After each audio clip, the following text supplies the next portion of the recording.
My name is Ethan Brooks, and I'm 30 years old.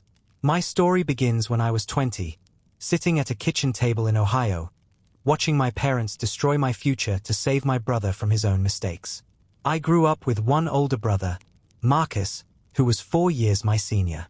From my earliest memories, it was crystal clear who the favorite was. Marcus could do no wrong, even when he was doing everything wrong. When Marcus turned 17, our parents bought him a brand new Honda Civic. When I turned 17, they handed me the keys to Marcus's old Beater, a car he'd already driven 95,000 miles and crashed twice.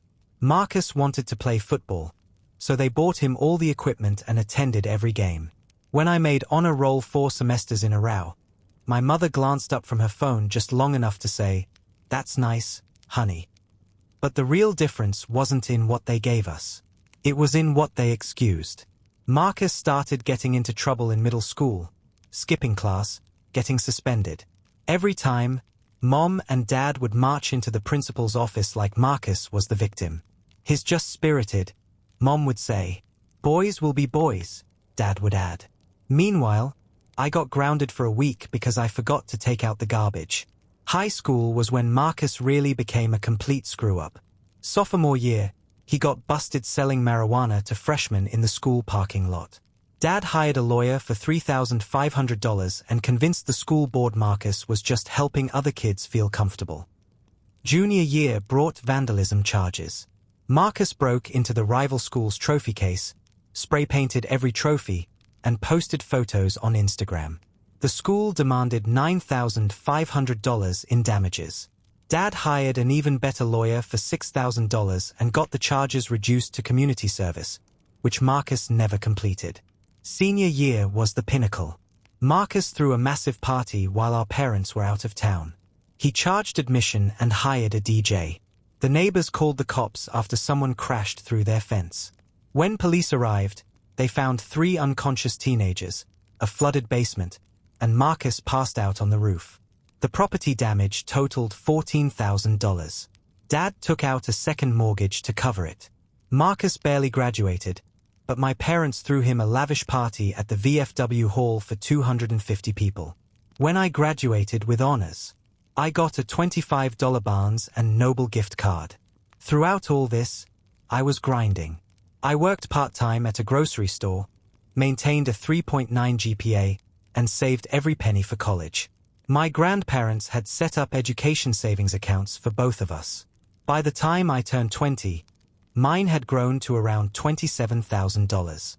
Combined with my savings and academic scholarships, I could afford state school for computer science.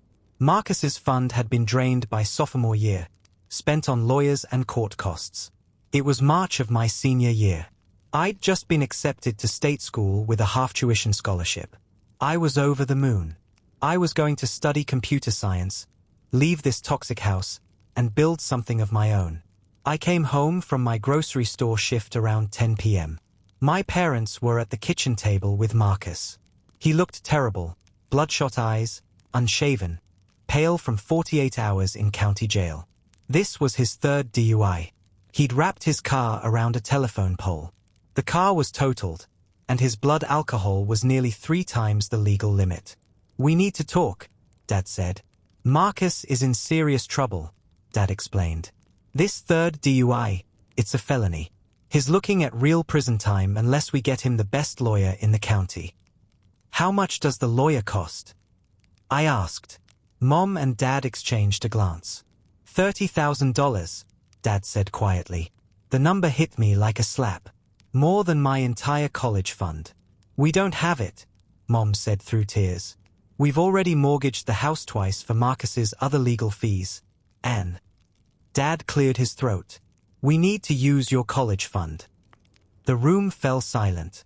"My college fund," I said softly. "It's just temporary," Mom rushed to explain.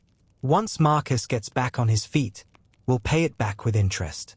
We promise." Marcus spoke up casually. "Come on, little brother. Family's got to stick together, right? Besides, you're smart. You'll figure out another way. I'm looking at 8 years in prison if we don't fix this." I stared at this 23-year-old who'd never held a job for more than 4 months, who'd cost our family tens of thousands in legal bills, and who was acting like I owed him something. "No," I said. Dad's face darkened. "Excuse me." I said no. "That money is for my education. I've worked 5 years saving every penny. I've maintained perfect grades. Marcus made his choices. I'm not paying for them." My mother looked me straight in the eyes and said, "How can you be so selfish? Your brother needs help." "What about what I need?" I asked. "What about my future?" "You'll figure it out," Dad said dismissively. "You always do. Marcus doesn't have your advantages." "What advantages? Being responsible? Working hard? Following the law?"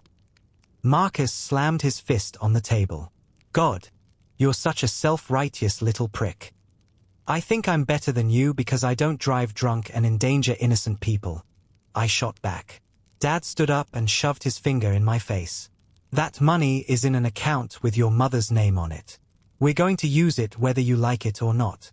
Marcus is family, and family takes care of family." "What am I, then?" I asked calmly.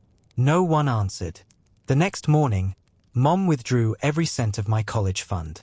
$27,800. 5 years of my hard work. All gone. That afternoon, I withdrew my acceptance to state school. That night, I made a decision that would shape the next decade. I had about $3,800 in my checking account. Money for textbooks and dorm supplies. It was enough for a one-way Greyhound ticket to San Francisco and maybe a month's survival. I left on a Tuesday morning while everyone was out. I packed everything into 2 duffel bags, left my house key on my desk, and walked out forever. I didn't leave a note. I didn't say goodbye.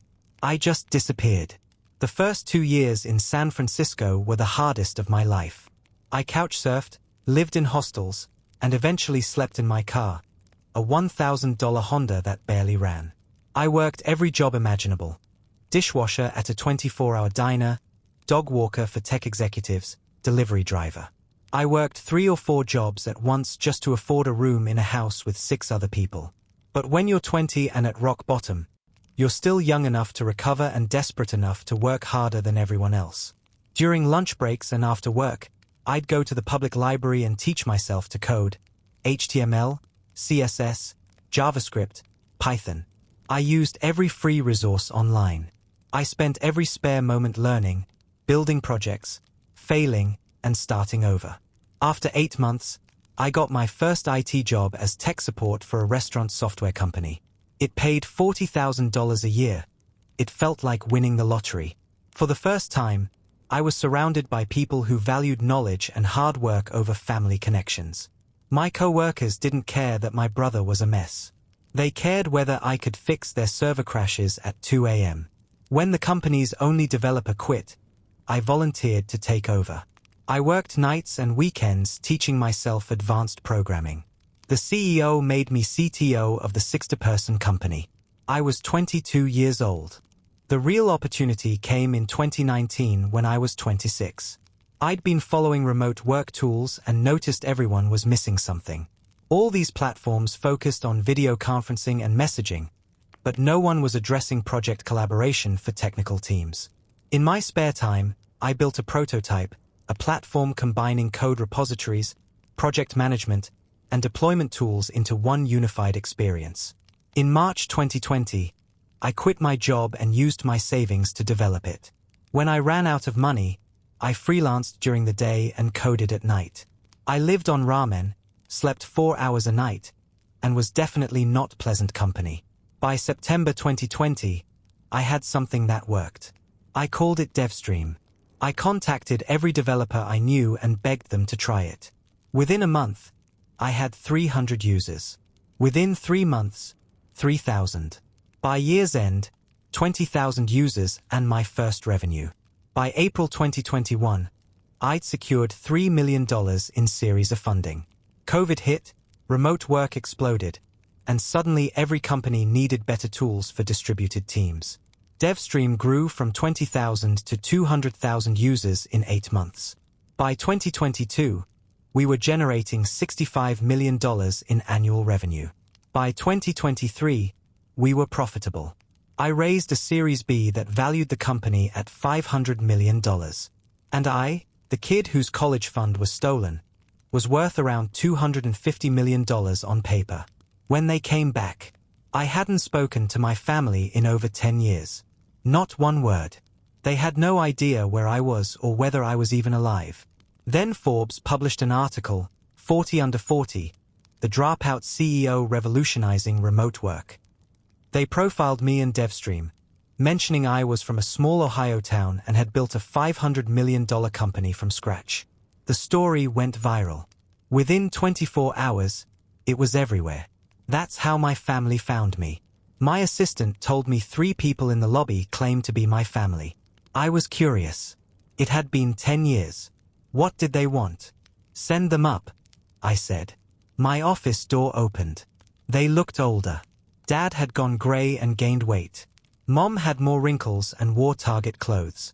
Marcus looked exactly like a 33-year-old who'd never grown up, scruffy, out of shape, wearing wrinkled khakis. They gawked at my office, floor-to-ceiling windows overlooking the bay, expensive furniture, walls covered in awards. My God, Mom whispered. Is this all yours? It's my company, I replied. What do you want? We read the article. We had no idea you were doing this well.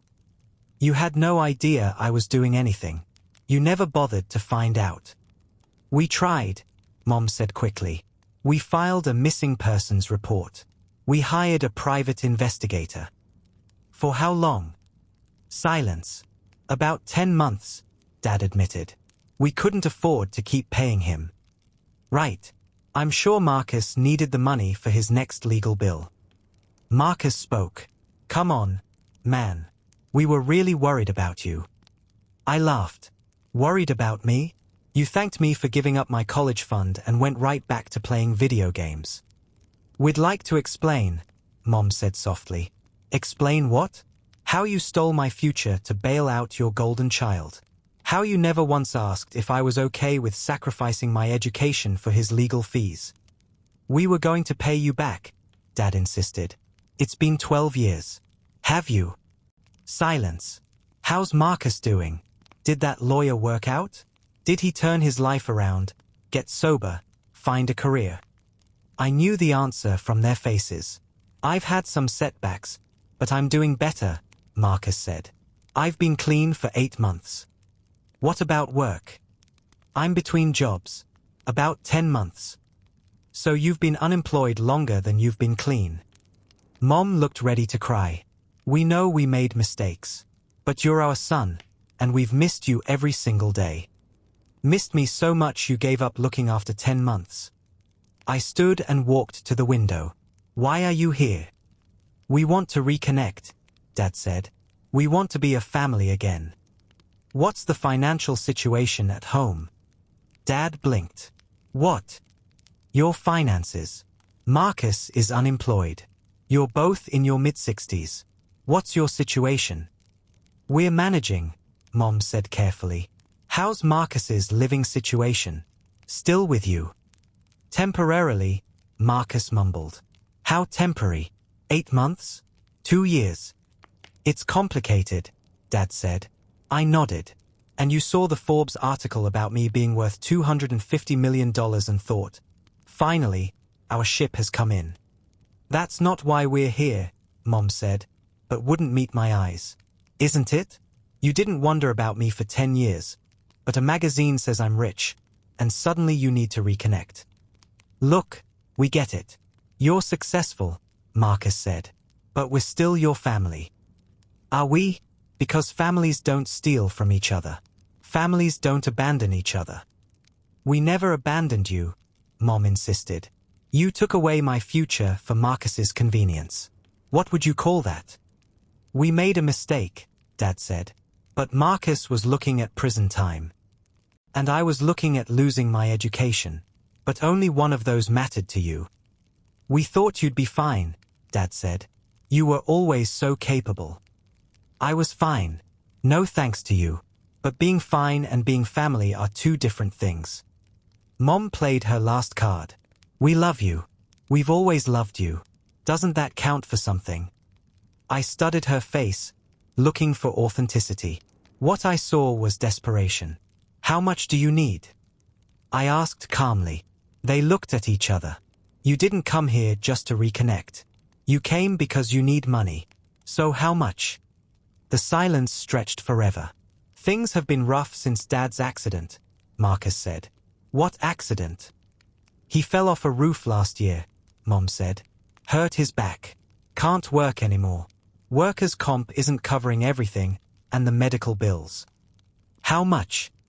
$100,000, Dad said quietly.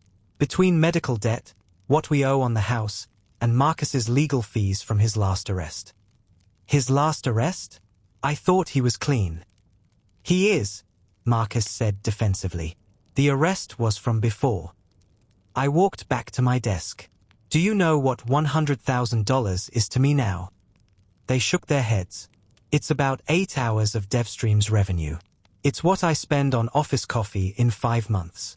It's less than I paid for this watch. Their eyes lit up with hope. But do you know what $30,000 was to me when I was 20? The hope started to fade. It was everything. It was my future. It was 5 years of my grandparents' love. It was my chance to become something more than the invisible kid from Ohio. And you gave it away without a second thought.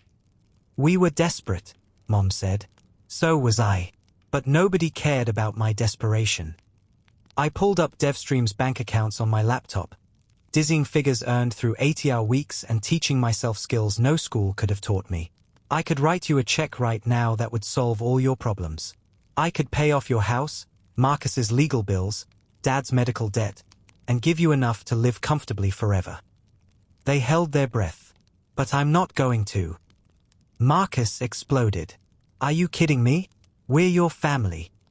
No, Marcus. Families support each other.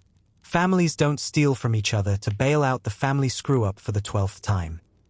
That was 12 years ago. And what have you done in those 12 years? What have you built? What have you learned from all those expensive lessons my college fund paid for? He had no answer. I turned to my parents. You know what the worst part is? It's not that you took my money. Money can be replaced. It's that you never believed in me. You were so sure Marcus was worth investing in and I was just the responsible one who'd figure it out. We believe in you now, Mom said through tears. Now that it benefits you. Now that I can write checks. But where was that belief when I was 20 and working 2 jobs? Where was it when I was getting straight A's while Marcus was getting arrested? We can't change the past, but we can be a family going forward, Dad tried. I shook my head. No, we can't. Because you haven't learned anything. You're not here because you're proud of what I've accomplished. You're here because you need something from me. What would it take? Mom asked frantically. What would we have to do to earn your forgiveness? I thought about it for a long time. Go back in time and choose differently. Believe in me when it mattered. Support my dreams instead of destroying them. Love me for who I was, not for what I could do for Marcus. We can't do that, she whispered. No, you can't. Just like I can't pretend the last 12 years happened because you believed in me, instead of in spite of you. I walked to my office door and opened it. I think we're done here. Marcus made one last desperate play. Maybe it's better this way. You've turned into exactly the kind of selfish, cold person who puts money over family. I'm glad we took your college fund. I actually smiled. Marcus, I had nothing when you took that money. I slept in my car. I lived on ramen. I worked 4 jobs just to afford a shared bedroom with 5 strangers. And I was still happier than I ever was living in that house with you. Because you got lucky with some stupid app, he shot back. No, because I got away from people who made me feel worthless. Success was just a bonus. They filed out slowly. Mom looked back from the doorway, tears streaming down her face. I hope someday you can forgive us, she said. I already have, I told her. But forgiveness doesn't mean trust. And it doesn't mean money. After they left, I stood at my window for a long time, watching the city below. My assistant knocked and came in. How did it go? They needed money, not a relationship. I'm sorry. I went back to my work, thinking about the company I'd built and the life I'd created from nothing. Don't be, I said. I'm not. What an incredible story of resilience and standing your ground. What would you have done in their place? Do you think he made the right choice? Let me know in the comments. If this story touched you, please like and subscribe. Your like helps these untold stories reach someone who needs them. If you've ever felt lost but found yourself again, hit that like button. Subscribe to Tales Flicks, where every ending has a lesson.